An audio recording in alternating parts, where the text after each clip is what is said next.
Charlie, welcome back to my channel. Today's video is going to be how I got into dental nursing and the training progress to become a qualified dental nurse. I've noticed that my dental nursing videos are more popular on my channel, so I thought I'd make a video to explain to you guys how I got into it and the training process for it. If you guys want to see a more in-depth video about each of the exams I had to take, then I'll happily do that for you, so just let me know. But enough of me waffling and let's just get straight on with the video. Okay, so I first got into nursing through work experience. So we had a family friend who was a dentist and his wife was a manager at a dental practice, the same one. She suggested that I did it for my work experience. I must admit I was completely against the idea at first because I hated dentists, hated going to the dentist, anything to do with them I didn't like. But I thought, well, it's different. I'm probably never going to do it again. It's only 2 weeks and it's 2 weeks out of school as well. So I decided to do it. And while I was there, I actually fell in love with it. However many years later down the line, I don't love the job that much anymore, but I have to admit that I love where I work. I love the people that I work with. Anyway, that's kind of moving on from the point. The point is I did it for my work experience and I really enjoyed it. So a few years passed since my work experience and I know that I really still want to do it for my job. And I kept asking, do you have any jobs going? Do you have any jobs? And the answer was always no. If something comes up, then she'll let me know. I was 18 when I got offered the job and I had left school. It was the middle of my last kind of summer holidays, but I was working. I was actually working in the kitchen at the time when the manager at this practice, she phoned me and offered me a trainee dental nurse's job, and that is how I got into the job. It's kind of a boring story. Pretty much every single dental nurse you talk to will say that they just fell into the job, which I did as well, and that is my story of how I fell into it. So what I didn't realise is how much work, as in written work, actually goes into the job. I knew there was going to be exams, but I didn't realise quite how difficult they were going to be and how hard the training process was going to be either. I did get to the point a couple of times where I thought I just want to give up because it's too hard and I don't want to do it anymore. But I'd already put so much work and effort and time into training for it, there was no point just giving up. I started with a program which, let's just say, they weren't very good at all. And after, I believe, about 6 months of me doing that program, I just hadn't progressed anywhere. I didn't feel like I was really doing anything.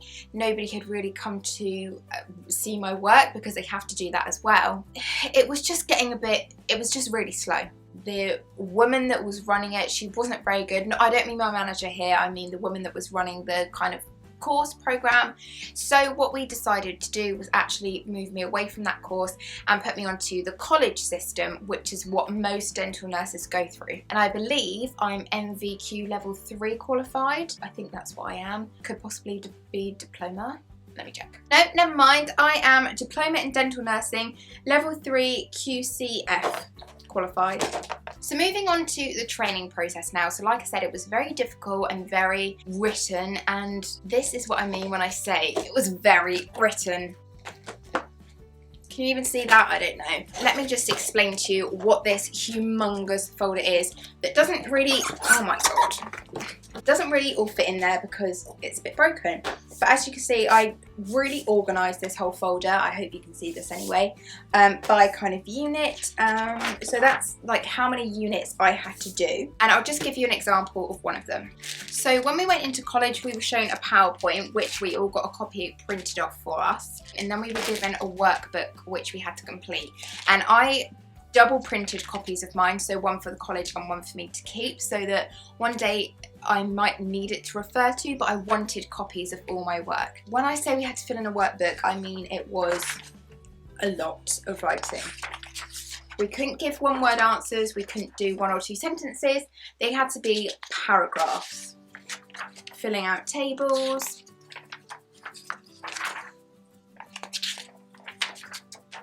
And this was every single week, by the way. There we go. So we had a couple of weeks, or maybe, I don't know, a month to do the workbook, but we would get a new workbook every week. So you might have a month to do a workbook, but you've got like 4 workbooks to do. So it was a lot of extra work on top of working. I was lucky enough to get a day off in the week, but some people weren't as lucky and worked 5 days a week. if they were open Saturdays, they work 6 days a week, plus doing all of this as well. So it was really hard. It was really mentally draining as well. Let me just give you an example of one of the questions that you couldn't write a 2-sentence answer for. Like I said before, they all had to be like paragraphs, unless it was define the following terms, and then there's 2 terms on here. But how would you safely move/handle a heavy load, i.e. water container / stock delivery? That really is like a 1-sentence answer. You could easily put that into 1 sentence, but we had to do it into an entire paragraph. How would you safely use a hazardous substance? That's like 2-3 sentences max, but to get a whole paragraph, you have to do things like, to safely use hazardous substances, I will first blah blah blah blah blah. So you really have to put a lot of detail into your answers. It's not quick, it's not easy, it takes a lot of time, it takes hours to do this. And this is one of the easier workbooks that I had. Some of the harder workbooks, I don't even want to think of that anymore. I would say if I had to do this whole thing again, I probably wouldn't pass any of the exams. You get 4 separate exams, or at least that's what the course that I did. We had one on dental procedures in the workplace, I think, one on cross-infection and decontamination, one on radiography, and one on medical emergencies and emergency drugs and everything that covered that. So hopefully looking at this folder, you can see how much work actually goes into the training. There's so much, and like I said, it is difficult. It's not something you can just do quickly. It's really hard. Moving on from that now, I know I've already kind of touched on the exams, but I'm just going to talk a little bit more about them. So with the exams that I did, there was 25 questions, and they were multiple choice questions, which when you think about that, yeah, that's quite easy. You've got a 1 in 4 chance of answering every question correctly. But the pass rate for this, I believe, was 80%. 75 or 80%.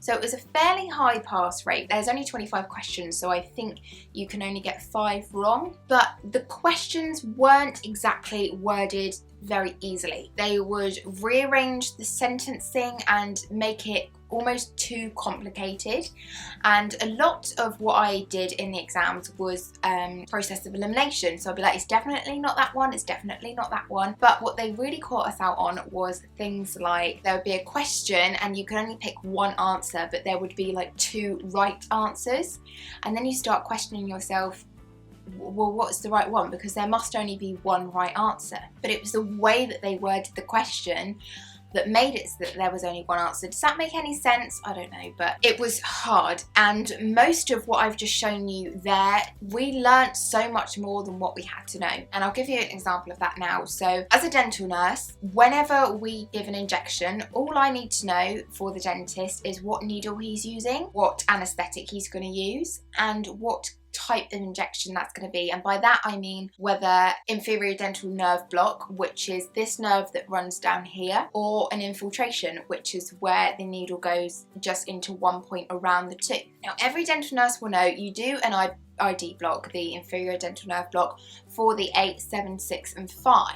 That is all you need to know, is that there's the inferior dental nerve or there's an infiltration. We don't know the specifics of what nerves are where, because we don't need to know, because we're never going to have to know that as a dental nurse, but you have to learn it in college. And this is kind of what takes up the most time, is learning everything you possibly can. And there were a good few workbooks, actually almost every workbook, there was a question in there that I would go to one of the dentists to and ask them, and they didn't know the answer to it. So if they don't know the answer to it, how are we supposed to know the answer to it when they're the ones actually doing all the work? So I'm going to move on from that training and those exams now. If you guys want a more detailed video about it, I am more than happy to do it, just let me know. But I'm going to go on to the paperwork that I have to do now that I'm qualified. So this is something called CPD, or Continued Professional Development, and they are just changing it now this year. So before, we had to do in total 150 hours over the course of 5 years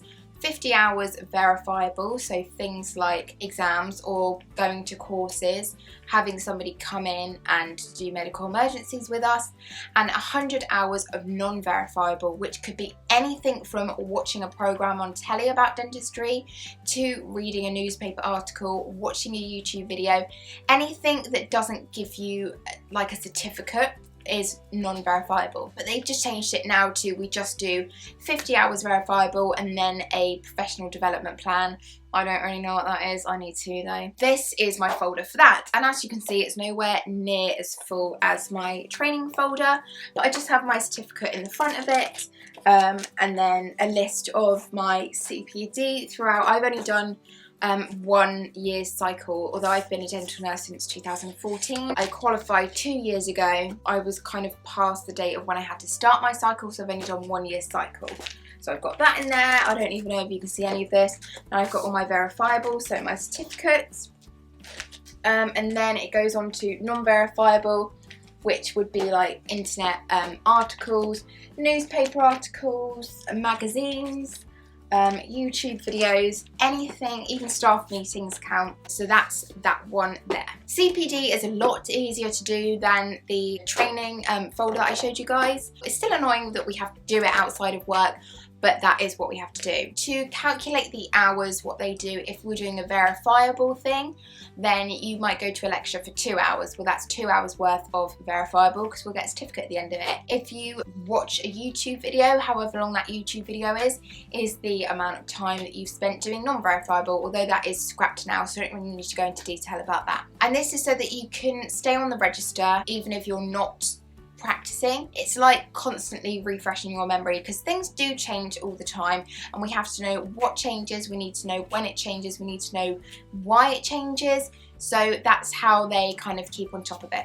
Anyway, I think that is pretty much all I'm going to talk about today. Like I've already mentioned, if you guys want a more in-depth video about this, let me know and I will happily do it for you. I hope you guys enjoyed today's video. If you did, don't forget to give it a thumbs up. Click that subscribe button down below. I hope it was helpful for you, and I'll see you in my next video. Bye!